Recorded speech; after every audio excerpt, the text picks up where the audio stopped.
ఉత్తమమైన వాళ్ళు ఎవరో చెప్పండి. వస్త్రాల కోసం దారాలు చేసేవారా, లేక ఆ దారాలను చేర్చి వస్త్రాలు తయారు చేసేవారా? సంకోచం లేకుండా వస్త్రాలు చేసేవారే. ఇప్పుడు చెప్పండి, ఉత్తమమైనది ఏది?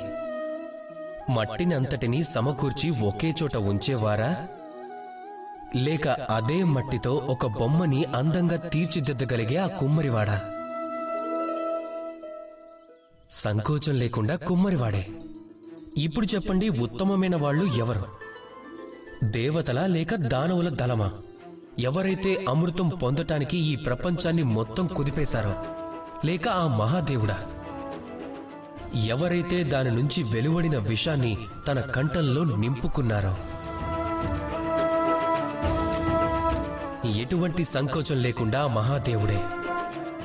అదేవిధంగా ఈ ప్రపంచంలో చిన్న చిన్న మాటల్ని పెద్దవి చేసేవారు శ్రేష్ఠులవ్వరు. కేవలం చిన్న చిన్న మాటలని పట్టుకుని గొడవలకి దారితీయటం చాలానే సులభం. శ్రేష్ఠులు ఎవరు అవుతారు అంటే, ఎవరైతే పెద్ద పెద్ద యుద్ధాలని అర్థం చేసుకుని సమాప్తం చేస్తారో.